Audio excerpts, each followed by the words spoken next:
There is a shelf in an Amish cellar, and it is full of food. On it sit $200 of beans, tomatoes, and peaches, and not 1 cent of it came from a store this month. There is 1 week every single month when that family eats like kings and spends nothing. Not $4, not 1. Their neighbor in town hands the supermarket $200 that same week and watches half of it spoil in the back of the fridge. Same hunger, same 7 days. One family feeds the store, the other fed itself months ago in August and barely felt the cost. Now think about who built that store. Every aisle is a trap set by men who studied you for a living. The milk sits in the very back, so you walk past 100 things you never came for. The bright boxes by the door catch your tired hand on the way out. They did not grow rich selling you food. They grew rich selling you the trip. My name is Amos. I am Amish. I have fed a family of 9 for 60 years, and I have never once made a weekly grocery run. Not one. My people buy food 4 times a year, not 4 times a week, and we eat better than the town does for 1/3 of the price. I am going to show you exactly how that works and why the store can never stop you. So let us begin with the one rule that holds the whole thing up. It is called the 0 week. 1 week out of every 4, you buy no food at all. You eat only what you already own. That is the rule. It sounds small. It is not. It is the single habit that stores fear most. But the 0 week cannot stand on nothing. It stands on a shelf. So before the week comes the shelf, and we build that part first. Pick a spot, a closet, a corner of the basement, a few boards on a cellar wall. It does not need to be grand. It only needs to be yours. On that shelf, you keep the food that does not spoil. Dried beans, rice, oats, flour, salt. Jars of what you put up in the summer. Canned meat. Whatever your family truly eats. In a form that keeps. This is not hoarding. This is a pantry. The plain way every family kept one before the store taught you to forget. You build it slow, a little each month. When the rice is cheap, you buy extra. When the tomatoes come in ripe, you can preserve a whole year's worth of them in an afternoon. A 20-pound sack of rice costs near $18 and feeds a family for weeks. That same rice, bought in little boxes off the store shelf, costs you double, sometimes triple. So understand this plainly. You are not spending more to build the shelf. You are spending far less simply by buying it right. Now the shelf is full. Now comes the 0 week. On the first 3 weeks of the month, you shop as you must, but you shop lean. On the 4th week, you stop.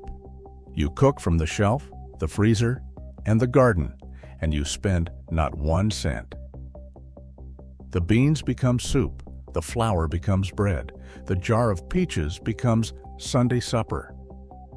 A family that spends $150 a week on food spends $600 a month. Take just 1 week down to 0 and you keep $150 every month. That is $1,800 a year kept in your own pocket for the simple act of cooking from a shelf you already filled. Let me show you a single day of that week. Morning is oatmeal from the bin, cooked soft with a spoon of honey. No box of cold cereal at $5. Noon is bread you baked and beans you canned, warm in a bowl. No drive-through. No paper bag of food that cost $12 and was gone in 10 minutes. Evening is a pot of soup from the last of the garden with a jar of broth off the shelf. It feeds the whole table with enough left for tomorrow.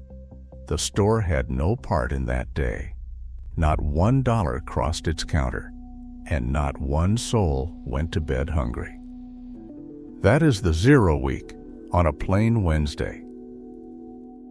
Here is why this works, and it is not what the store wants you to know.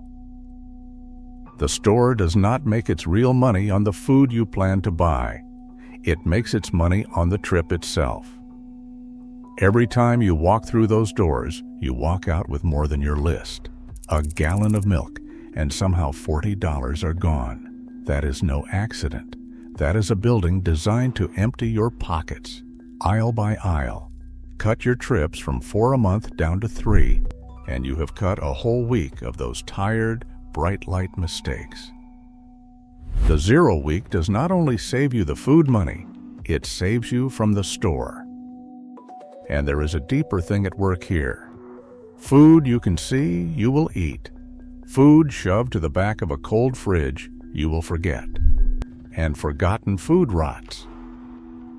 The average family throws out nearly a quarter of the food it buys. A quarter. You carry it home, you pay good money for it, and you walk it right back out to the bin a week later.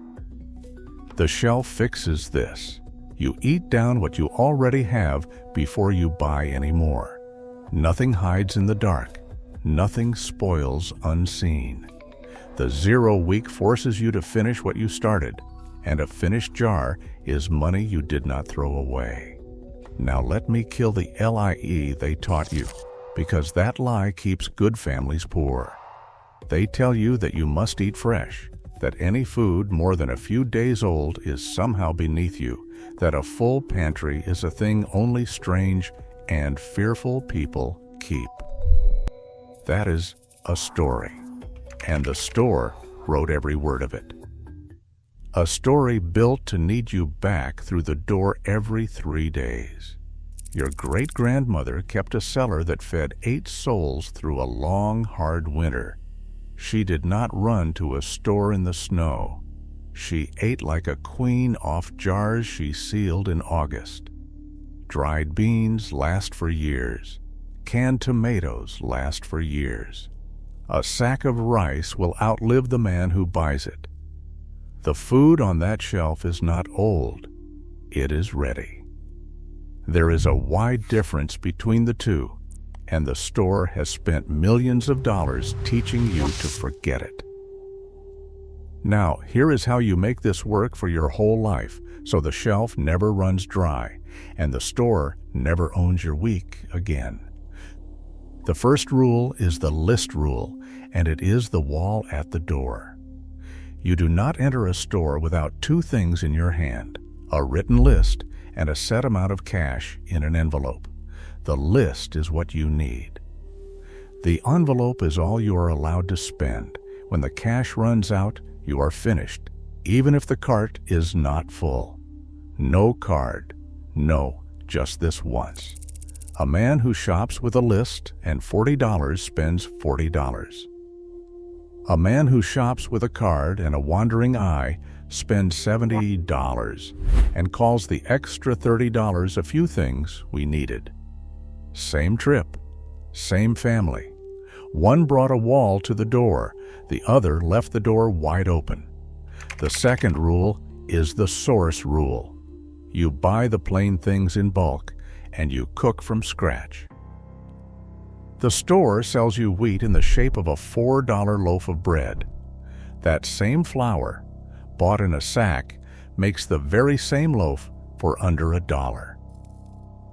A bag of dried beans costs $1 and feeds you for 3 nights running. The can of those same beans costs more and feeds you once.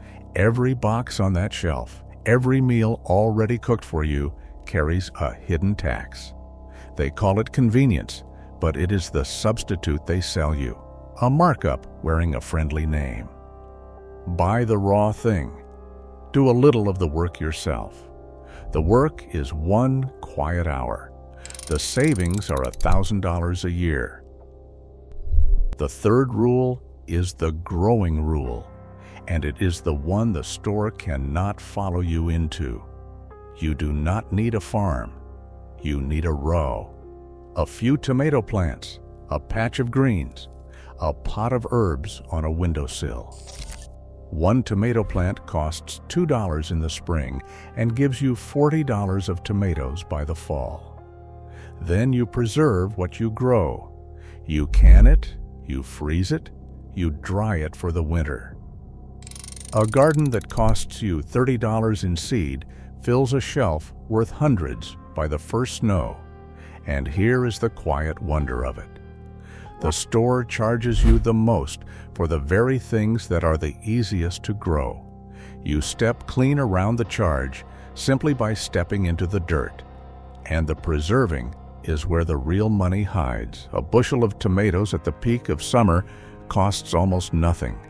Canned into jars, that same bushel becomes 40 meals in the dead of winter, when the store would charge you $4 for a single pale, sorry one.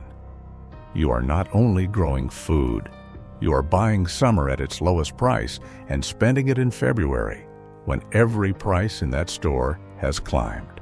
The jars is how you carry cheap August straight into hungry winter.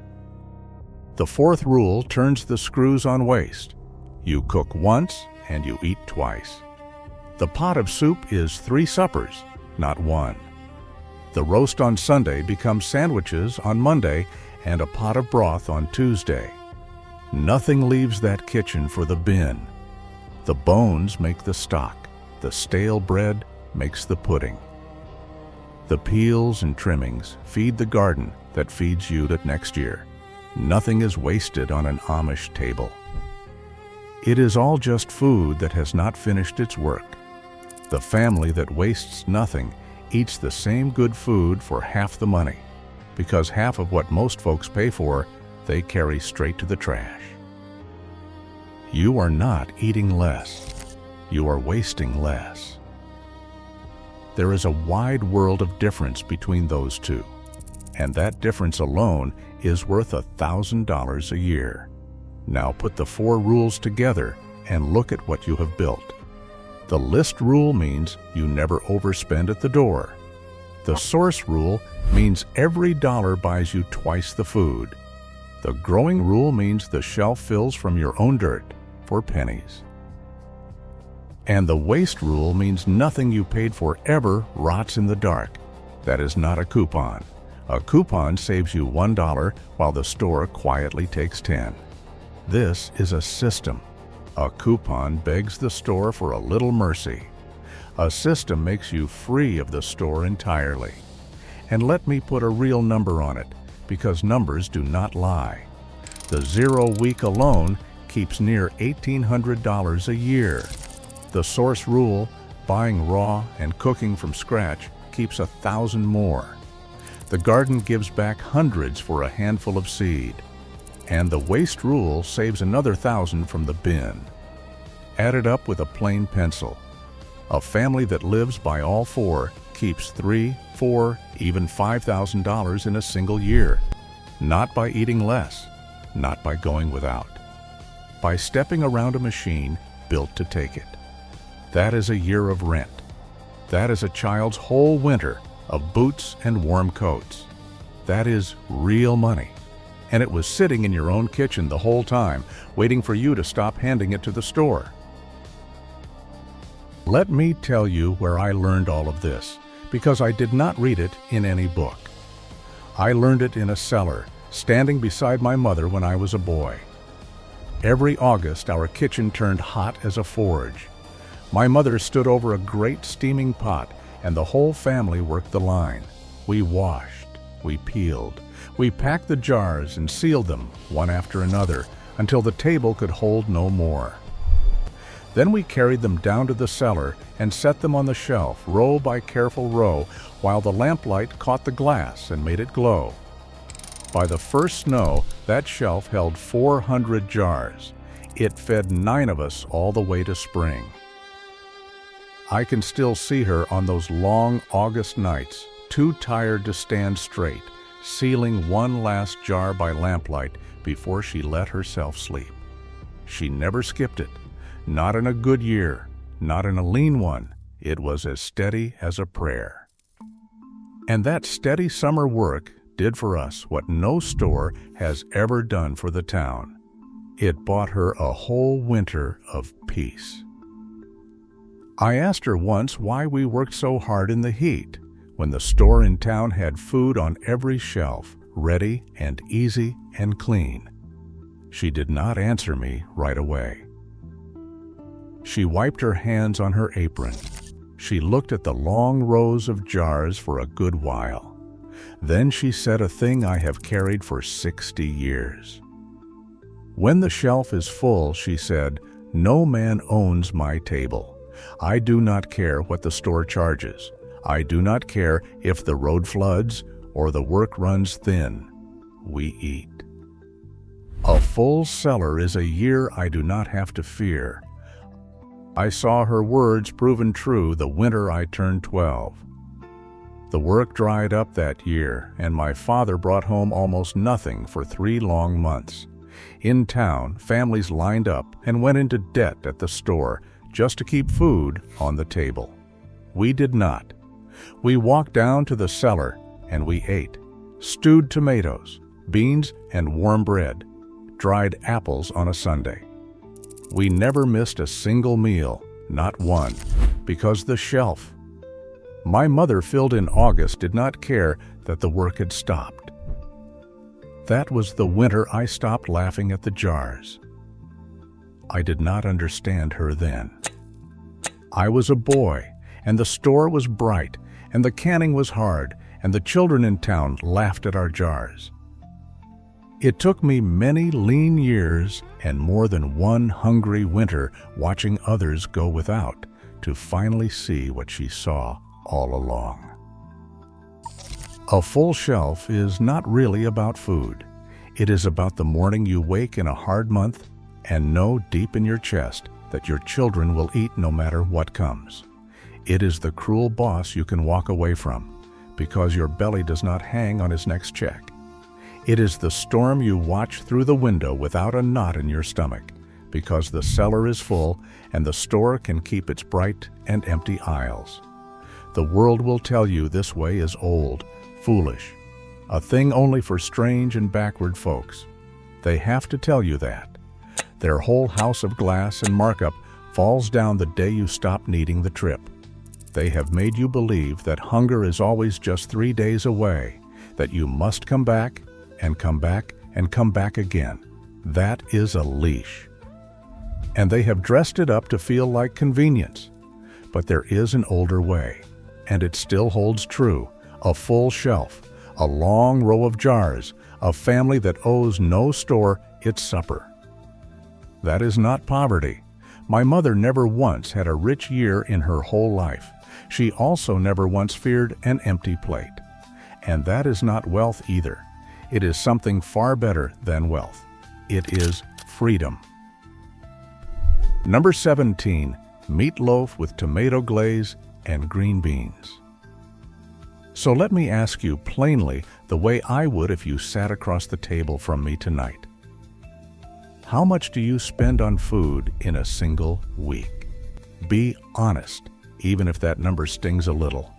And tell me this. When you walk through that store, what is the one aisle that always empties your wallet? The one you simply cannot seem to pass without spending. And if you built just one shelf this month and took just 1 week down to 0, what is the first thing you would cook from it? Tell me below. I read every single one. The stories you send back are the reason I keep recording. Next time, I am going to show you something that sounds impossible until you watch it work with your own eyes. How a plain Amish family raises a full year of meat, every supper, every Sunday roast, all of it, for less than what the town spends on beef in a single month. There is no store in it, no freezer aisle, no price that doubles every spring. Just a small patch of ground, a little patience, and one number set aside quietly each year that does almost all of the work. It is far smaller than you would ever guess. I will show you the number, and how the quiet months do the rest. Until then, stay steady, stay free, and remember, the people who built this country with their hands knew how to keep what they earned. We are only just beginning to remember.